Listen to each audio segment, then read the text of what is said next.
प्रेम से बोलिए श्री सदगुरु भगवान की जय। आज का प्रसंग है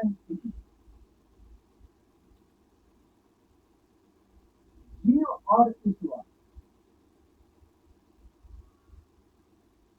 यानी हम लोग को ईश्वर से क्या संबंध है, हम लोग का क्या रिलेशन है परमात्मा से, क्यों हम लोग परमात्मा का नाम लेते हैं, इसका कारण क्या है। तो ये सब बातों को समझना हम लोग को जरूरी है। हम लोग जो मनुष्य शरीर मिला है हम लोग को, इस शरीर के देख रेख करने वाला हम लोग का अंदर जो आत्मा है, इसको जीवात्मा भी कहते हैं, उसको परमात्मा से रिलेशन है। तो वो आकर के जीव यहाँ संसार में हमें माया के तहत अपने स्वरूप को भूल गया है। अपने स्वरूप के भूल जाने के कारण ये नाना जोनियों में भटकता फिरता है और दुख अनुभव करता है, रोता है, चिढ़ता है, फिर भी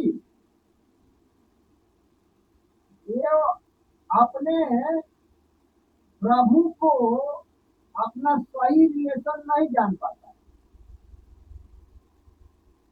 इसलिए शास्त्रों में भी बताया गया है और संत महात्मा भी अपने अनुभव से बताते हैं कि देखो, तुम्हारा संबंध इसलिए है ईश्वर से कि तुम सनातन अंश जीवात्मा हो।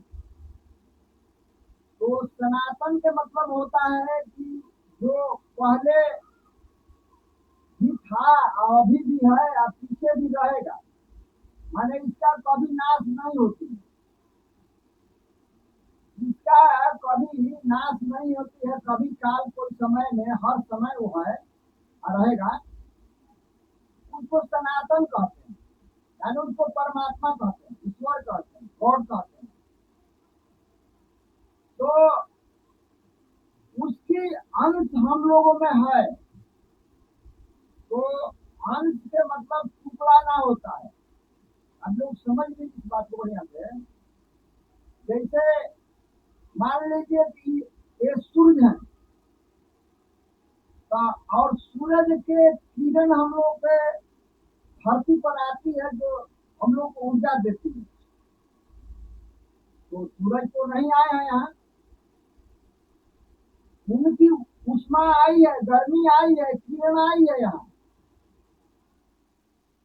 जिससे हम लोग को लाभ होता है, इससे लाभ मिलता है हम लोग को,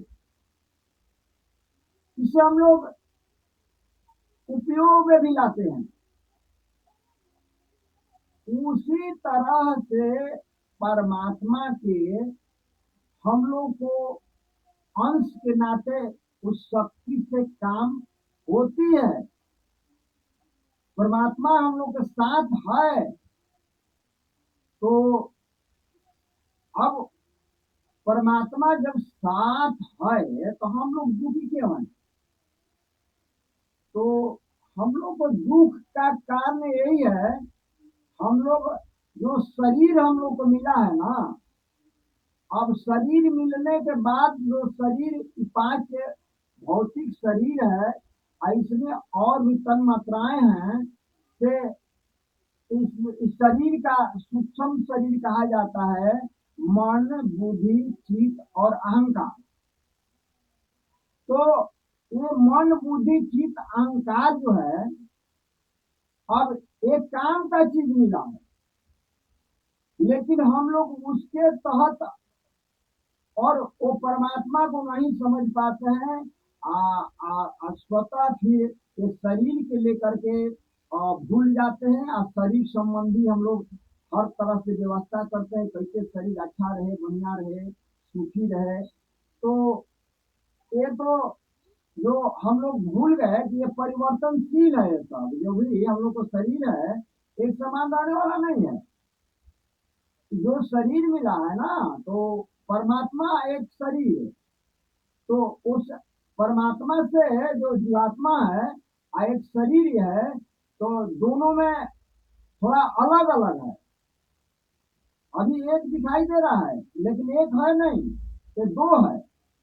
तो जब तक इसमें शरीर में वो जीवात्मा रहती है तो शरीर ही सत प्रतीत होता है कि सत्य ही शरीर में है, शरीर सत्य नहीं है। इसमें जो मन और बुद्धि और चित्त अहंकार जो अंतःकरण है, तो ये सब काम का चीज है।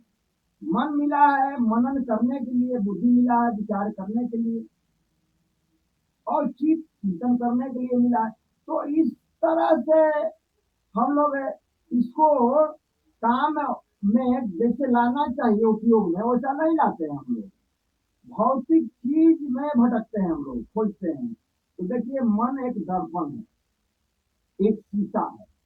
जिसे हम लोग को अपना जैसे मुंह देखना होता है तो हम लोग दर्पण सामने लाते हैं, तब वो हम लोग को अपना फिगर दिखाता है। तो उसी तरह मन जो है हम लोग का, तो हम लोग उस दर्पण को ऐसा उलट दिए हैं संसार की तरफ कि अब उल्टा सीधे है। हम लोग किधर है अब उधर है वो। तो बताइए, जो चीज सामने आएगा तब लोग दिखाएगा। तो मन को पहले सामने लाना है। तो मन कैसे सामने आएगा? तो जब तक कोई महापुरुष के यानी जानता, जो ज्ञान है जिसके पास ब्रह्म के, ईश्वर के, परमात्मा के, जीव के और माया के बारे में तो प्रैक्टिकल ज्ञान है, तो वो बता सकता है, वो अनुभव करा सकता है। काहे कि वो अनुभव का चीज है। वो चीज ये पढ़ने लिखने का चीज नहीं है, किताबी कोई ज्ञान है कोनो इसके खास करके। हालांकि है, लेकिन वैसा नहीं है कि आप प्रैक्टिकल जैसा है। उसको अनुभव करने के लिए महापुरुष के पास जाना पड़ता है और समझना पड़ता है। तो मन रूपी दर्पण सीधा करने का मतलब गुरु को अपने को समर्पण करिए। तो गुरु को समर्पण का मतलब क्या होता है? अपने मन को दे देना, अपने मन को दे देना। तो ये हमारे वेद मंत्र है कि ध्यान मूलम गुरोरमूर्ति, पूजा मूलम गुरु पदम, मंत्र मूलम गुरुर्वाक्यम, मोक्ष मूलम गुरु कृपा। कहते हैं कि ध्यान क्या है? गुरु ध्यान। ध्यान मूलम गुरुर मूर्ति, अने गुरु को याद करिए। ध्यान मूलम गुरुर मूर्ति, पूजा मूलम गुरु पदम, उनको समर्पण करिए, चरण में रहिए, शरण में रहिए। मंत्र मूलम गुरु वाक्यम, मंत्र मूल मंत्र क्या है? गुरु के आज्ञा को पालन करना। ताकि बिना आज्ञा में बंधे न भक्ति होती है, और भक्ति नहीं होगी तो ज्ञान नहीं होगा। तो यदि गुरु भक्ति सही करते हैं, गुरु की आज्ञा में रहते हैं, गुरु भक्ति कहलाता है। देखिए, चाहे चारों वर्ण में, चाहे सन्यासी हो या गृहस्थी हो या वानप्रस्थी हो या सन्यासी हो, ये चार, इसे आश्रम बताया गया। और चार वर्ण, चाहे ये शूद्र हो, चाहे वैश्य हो या क्षत्रिय हो या ब्राह्मण हो, ये चार वर्ण होता है। चारों वर्णाश्रम में यहाँ गुरु के, सदगुरु की जरूरत होती है। काहे कि सही वर्णाश्रम का बोध वो सदगुरु कराएगा। चारों वर्णाश्रम के कुछ थोड़ा थोड़ा कुछ माने नियम, कुछ माने अलग अलग ढंग का है भक्ति करने का, तो और त्याग का। तो इसलिए बिना सदगुरु के समझे जाने हम लोग न समझ पाएंगे।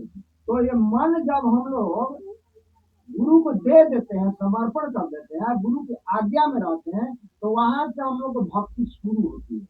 यहाँ से भक्ति के क्लास शुरू होता है। यहाँ से अब कहाँ शुरू हुआ?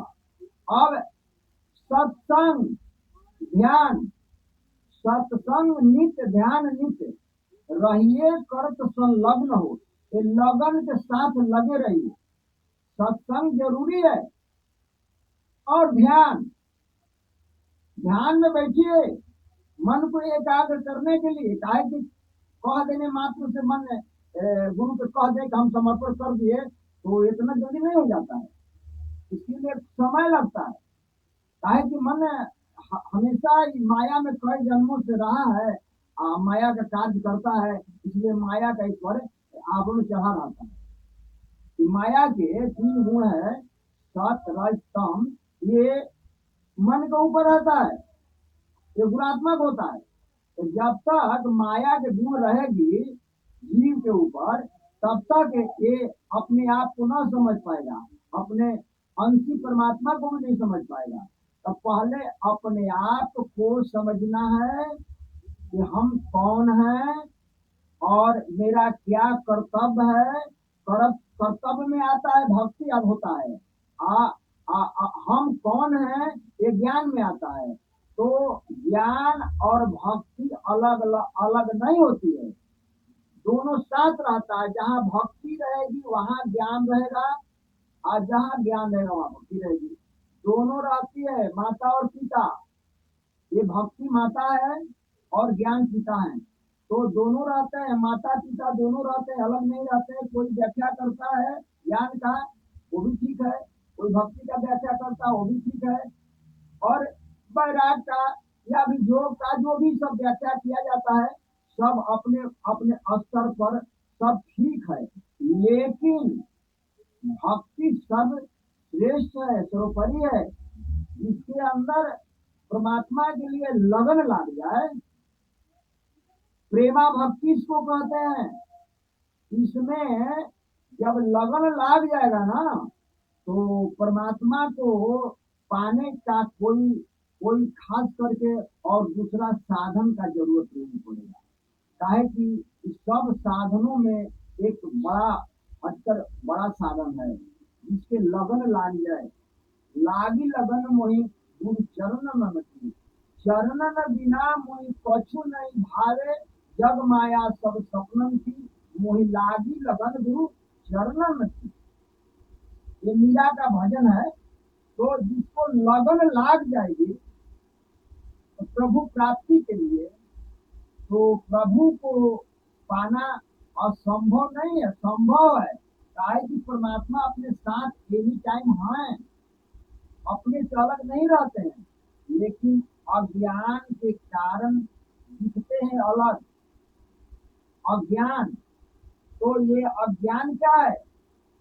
ये अपने सत्य अनेश्वर यानी परमात्मा के ना जान करके शरीर को जानना, अपने को हम जानना, यही अज्ञान है।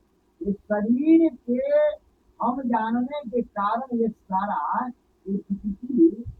अज्ञान सब पैदा होता है। इसके कारण मोह पैदा होता है, मोह मन अज्ञान होता है, और सारे मोह के कारण सब भूमिका आ जाते हैं। प्रेम से बोलिए श्री सतगुरु भगवान।